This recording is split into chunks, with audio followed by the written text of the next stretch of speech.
Broadcasting from the Business RadioX studios, it's time for Business Leaders Radio. Now, here's your host, John Ray.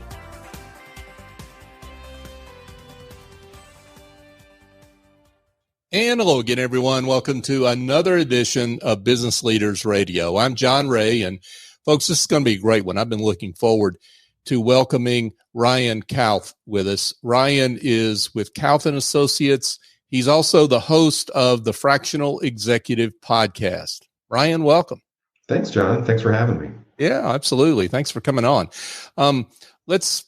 Before we get into some of the details of how what you can share with us in terms of your work, let's talk about how you're serving folks out there. Yeah, I primarily serve as a business coach for founders and family business owners. And what we work on is getting them up from the current growth plateau that they're stuck on, and we move them up to that next step in their business's growth. So I'm primarily working with established owners of businesses, several years in existence, and they have some kind of challenge with one of five things or many of those five things. Mm-hmm. And the kind of company size, because sometimes people ask me that question, is I'm typically working with companies that are about $500,000 in revenue up to $10 million in revenue, because I've found in my experience that companies of that size in revenue have fairly common growth challenges. Mm. Yeah. Okay, cool. So you've got an interesting background that I want to make sure people know about that you bring to the table here. You were involved and have been involved for years. You founded the entrepreneurship program at the University of Wisconsin, Green Bay. Talk about that. Yeah.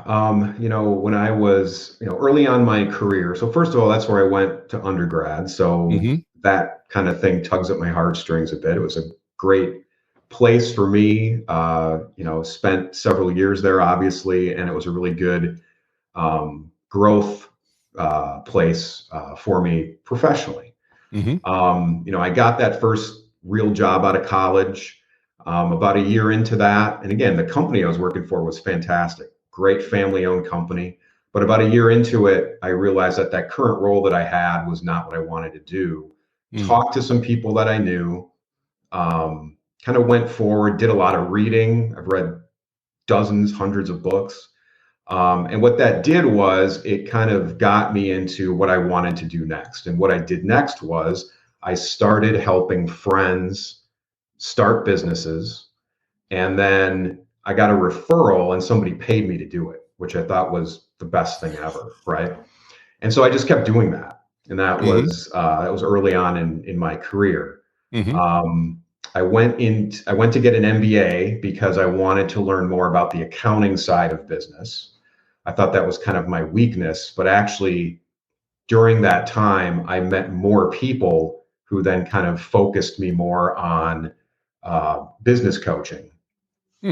From there, I worked in community banks doing business financing. But on my bucket list was always, it would be really cool to teach a class at my undergraduate university. So the backup plan for the MBA was a teaching credential, essentially.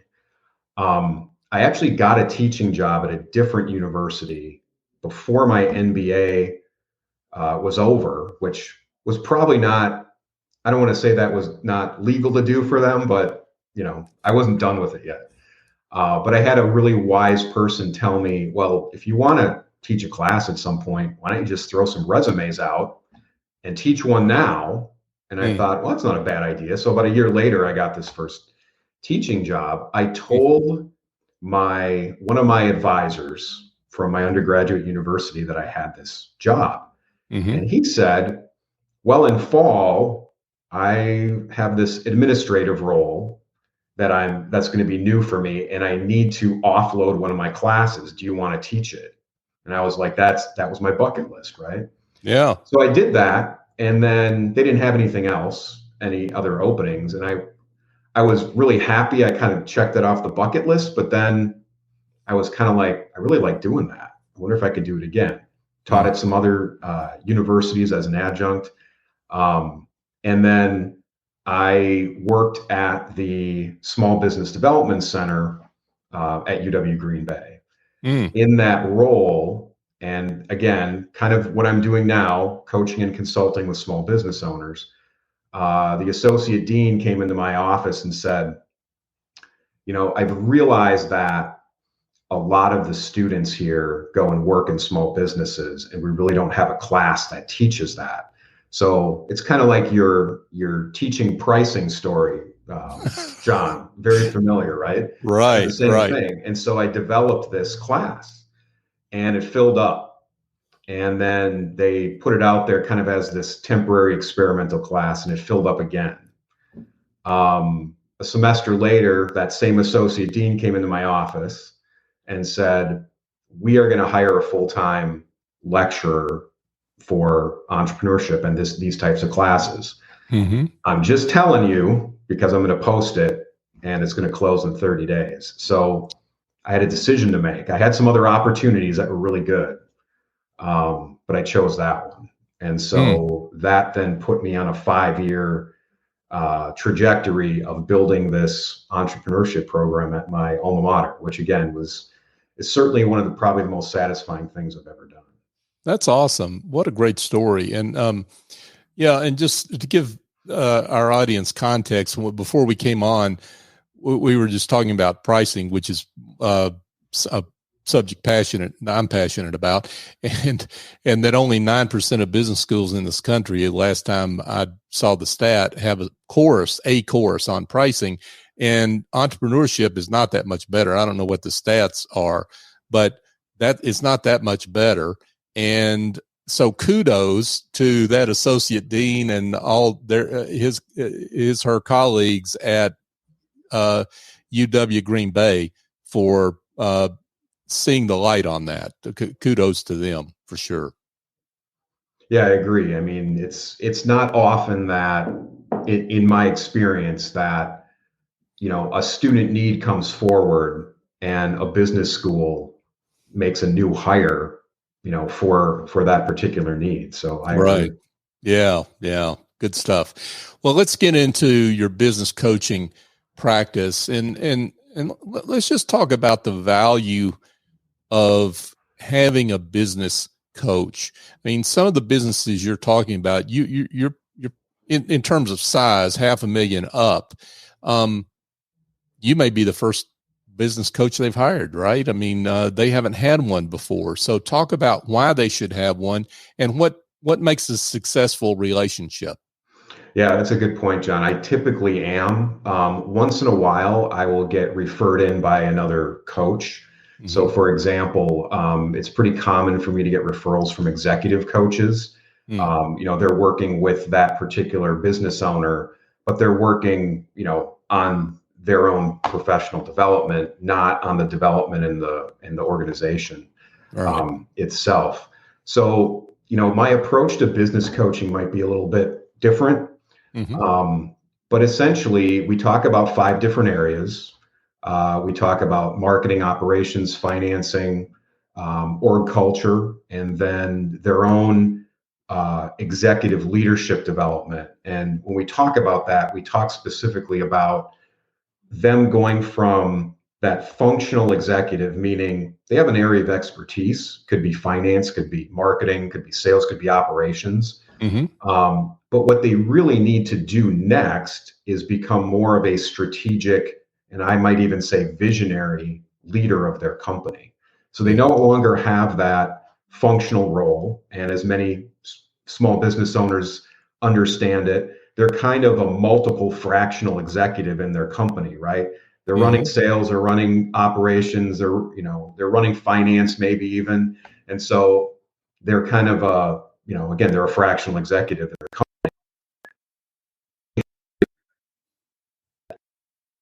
It's really hard to let go of what they're good at and move on to that next level of leadership in their company And really what I found out is that step is really the only way to grow to that next level. And so what I do is we have an introductory conversation.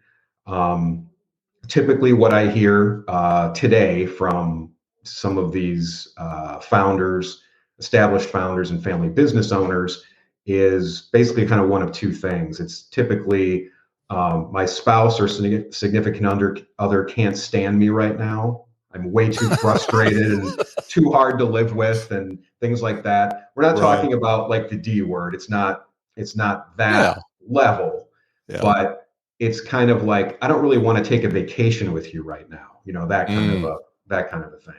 Because it won't be a vacation, right? It won't be a vacation. Correct. Right. And again, speaking of vacations, that's kind of the test, right? The test is if you can take a week vacation out of the country and you feel that your business isn't going to burn down while you're gone, that's kind of the test of you have now moved toward that next, level of leadership.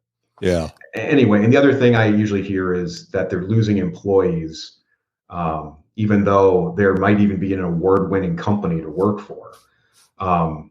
And so when I'm trying to work with them, we do one of two things. One is we figure out how we work together well. That's a key part. And sometimes that takes a few months. In addition to that, we start by tackling one of those 5 areas. And because as humans, we're kind of linear thinkers and it's hard for us to think in 3D or 4D, right? We start with one, and obviously one of those then affects all the other ones. And typically, guess which one they pick? They pick the one that they're the functional expert at. Sure. And so that's, to me, that's real satisfying. And we work weekly for a while, and then we go out to every 2 weeks, every month, and we keep progressing that way. I'm typically working with an established founder or family business owner for about a year. Yeah. Cool. I'm curious about one little aspect of what you mentioned there, Ryan, if you don't mind. Do you think business owners we always assume, right, that as advisors that business owners aren't nearly they're just not where they need to be in terms of having a succession plan, letting the business run without them, that kind of thing. To what extent have you been surprised the other way on that business owners have their act together a little bit more than what we advisors sometimes think? I'm just curious about that. Yeah, I'm glad you brought that up, because if a business owner has a succession plan, they actually are on their way to being that strategic visionary executive. That's one of the number one indicators for me. And it's one of the questions I actually ask in our initial call, because it gives me a hint at what their day-to-day is like, right? Right. Is it I'm putting out fires all the time, or is it I can actually work in my functional role, or is it a combination of all that plus, I have a strategic plan. We do this every year.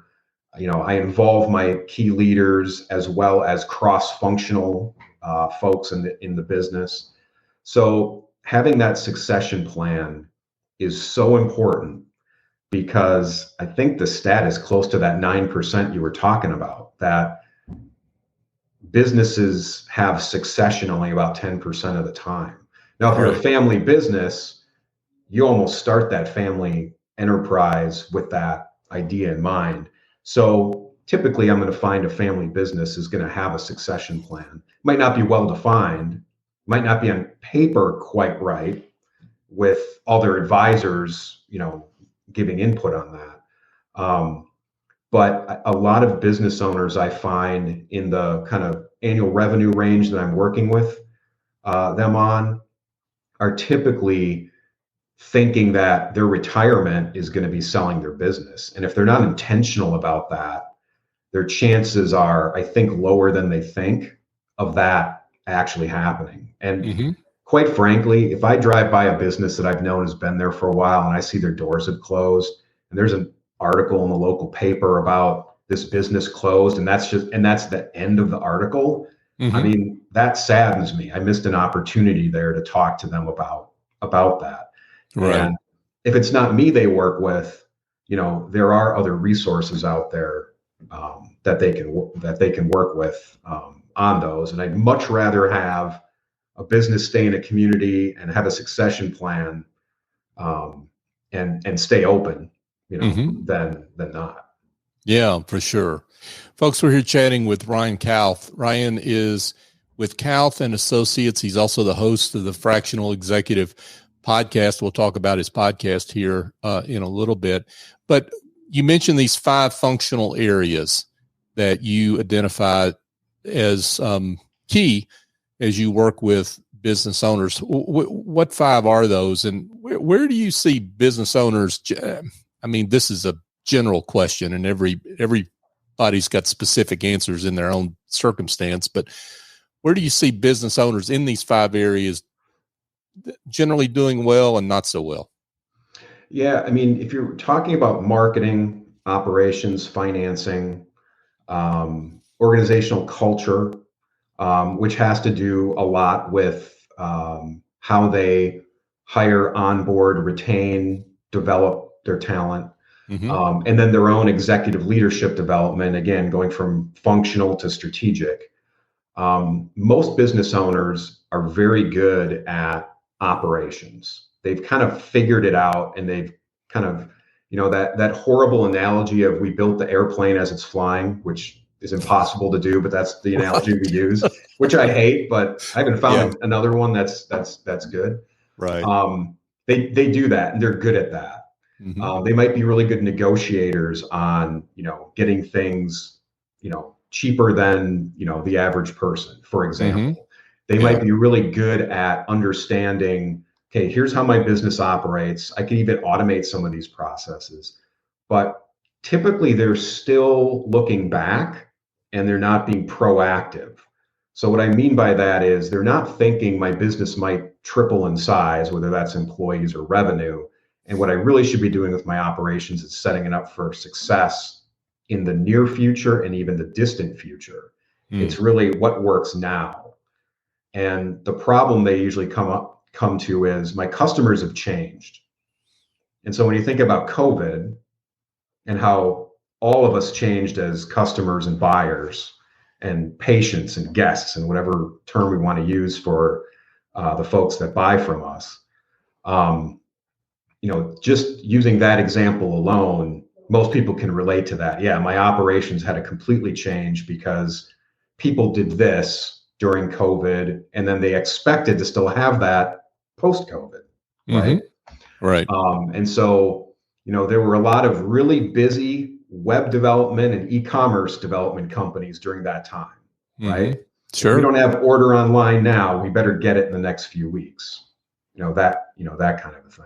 Right. Most business owners have a good handle on part of their marketing. So for example, they might be very good at sales, or they might be very good at business development, which is kind of a mix of sales, networking, and things like that. They might be really good at going to the trade shows and getting leads there. But what they're not typically good at is really understanding proactively how their customers are going to change and buy from them. So with the customers the clients I work with, they are typically told, I would buy more from you if you could sell me more. And so besides the frustrating spouse and the employees leaving, that's number 3 that I usually get is, I can't figure out how to produce more because my clients really want to buy more from us.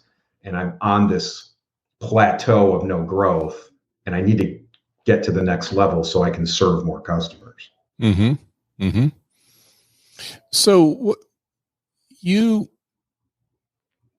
I can see how you come in with a client and you've got these 5 functional areas that cover the entire company. These are big picture things with a lot of details that are involved, a lot of different tactics that are involved in each of these 5. How do you prioritize? I mean, how do you have a conversation with that business owner around, because I can see how they might get overwhelmed. Right. When you come in and start talking about some of the things that might need to be done, how do you prioritize and keep a business owner from feeling that overwhelm? There's two approaches to that. One is we start with one of those areas, and again, knowing that one area we're going to choose to start with is going to affect all the other ones, which is kind of the good news. As we're working on financing your growth, it also is going to help other areas, other areas that we will then touch on later on. Right. The second one is, I have to build trust with that client really quickly because they have to trust me and trust this process. And if I can't do that, if I fail to do that, then that working relationship with the client and myself is really going to struggle for the first few weeks, if not the first few months. Now, some of that is natural. I need to understand how my client wants to be communicated with. And then the next step is, how do we best communicate together? But that's how I try to decrease the overwhelm, because they're already overwhelmed by the frustration and, their significant other not wanting to go on vacation with them, and they're losing employees. I mean, that's frustrating in itself. Right. Besides, my company is not growing, and I just know it can because my customers are telling me they'll buy more from me. Yeah. What strikes me about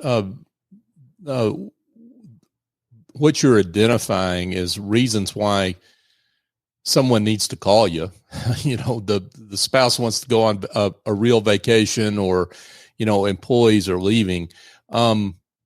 These are intangibles, right? I mean, this is not like, oh, my profits went down 10% or whatever. I mean, these are intangibles that executives, business owners have identified as tipping points where they need something different. Yeah, you would think, I guess, kind of intuitively, that if someone's profits were decreasing, or there was some kind of problem going on that profit and loss statement for that business, that they would make a call to a coach or their CPA or some kind of advisor. But what I typically find is they don't do that. Right. And I'm not saying they call me when it's too late. It's certainly, I would say, virtually never too late. But what I find is that when it's affecting them personally and affecting their family and affecting their friends, and, they, going to the gym doesn't work anymore, to decrease their stress level, that's typically when I get a call or a referral. I would much rather have, the proactive one where it's, my customers are telling me they'll buy more from me. That means I can grow, but I haven't really set my company up to be successful at that level. But typically that's not when I get the call. Right.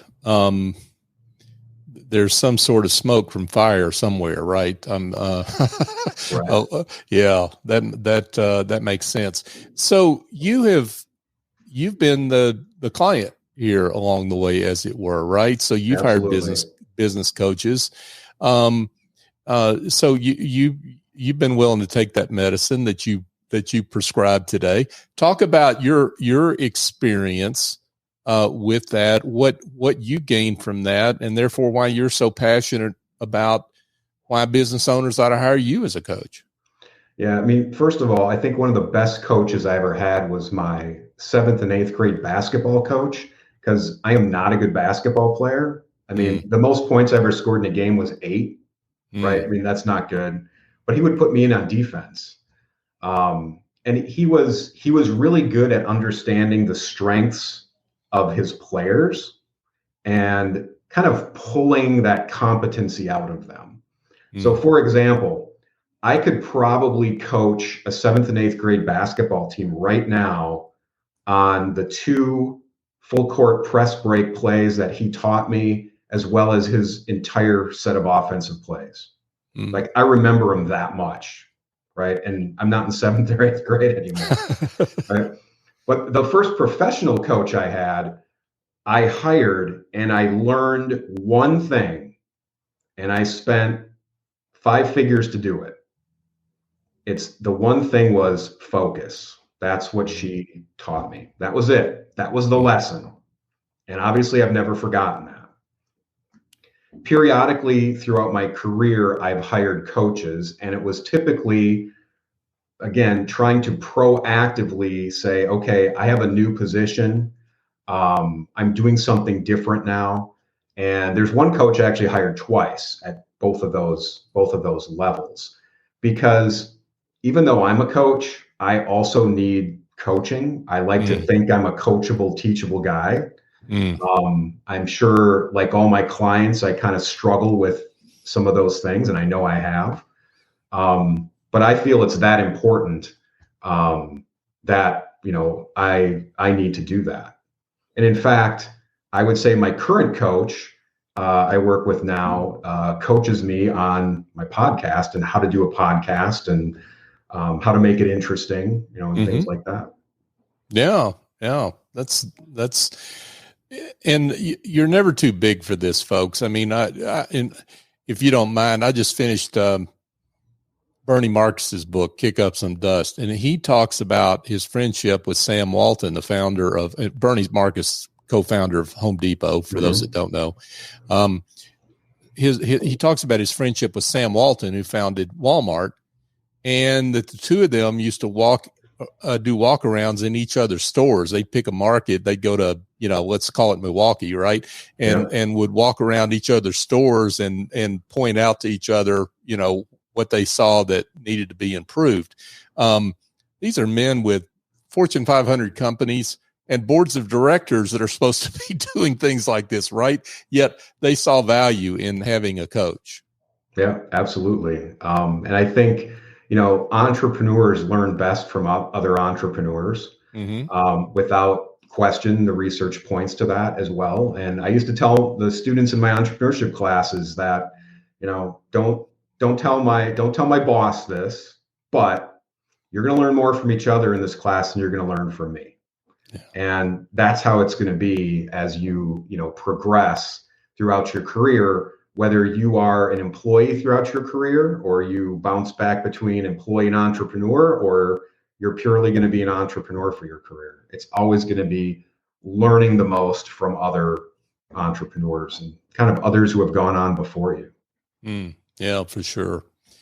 Well, you mentioned your podcast. Let's get to that as we get down to closing the show. You just started here a little bit ago, the Fractional Executive Podcast. Talk about what that's all about. So the Fractional Executive Podcast is for those established founders and family business owners, as we've been talking about today, who are stuck on their current plateau, right? They're not growing, they're frustrated. And so what I decided to do was kind of reflective on how I've approached coaching is, I'm a coach, but I also pull in other resources for my clients and point them to other resources. And so what I wanted to do was bring on expert founders who have had a functional area like a COO or a CMO, and they've had to go through that process of becoming a strategic CEO of their company, but they're also still good at that functional role. And talk about a little bit about their journey, a little bit about their expertise and how that can help these established founders and family business owners. And then we let them give them their contact information. And so listeners and viewers can contact them if they think they can be of help.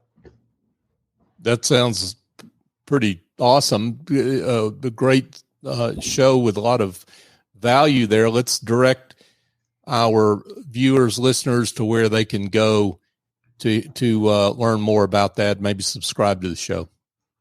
Yeah, the Fractional Executive Podcast is on all the podcast, sites you would think of, YouTube, Spotify, Apple, iHeart, TuneIn.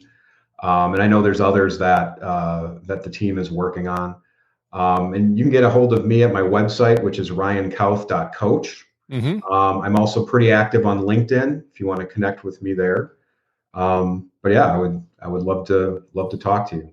Yeah. Well, one more question before I let you go, because sure. I want to make sure that I always like to give successful entrepreneurs, business leaders like you a chance to talk about a success story. Maybe a client who comes to mind who you affected some significant transformation for. They got to go on real vacations by the time you got done with them. They did. I think probably one of my favorites was actually early on in my coaching career, when there was a kind of a smaller town service provider. They also sold products that aligned with what they did. But there was an opportunity where they found out that the larger city, about 30 minutes away, clients were coming to them from that larger city. And so the decision was, should we open a second location in this larger city about half an hour away?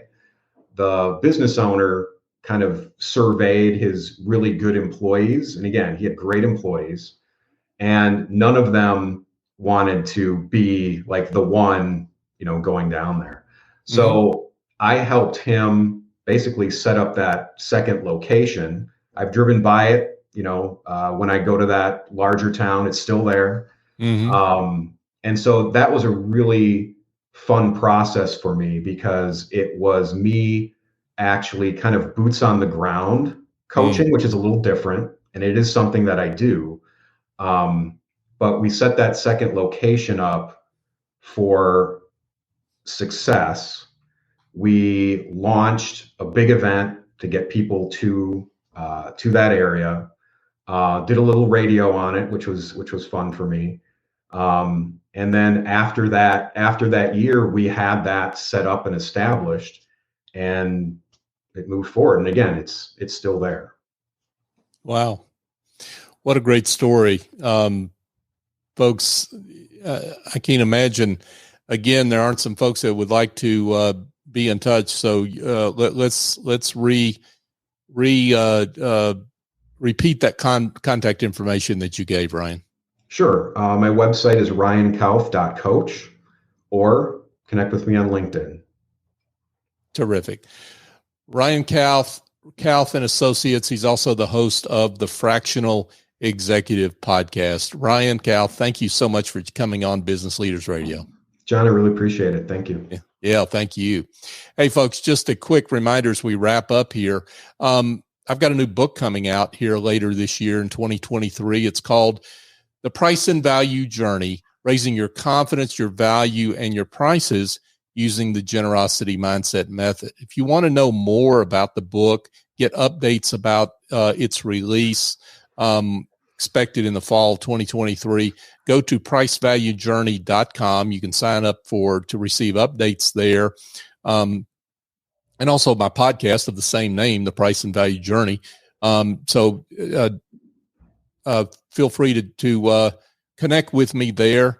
And I appreciate you doing that. And I'm also thankful to our listeners. You make this show go, and we're grateful to you. If you've heard something here from Ryan that makes you think, hey, that person I know, that colleague, a friend of mine that's a business owner needs to hear this message, please share the show. That's how we help fulfill our mission as the voice of business at Business RadioX.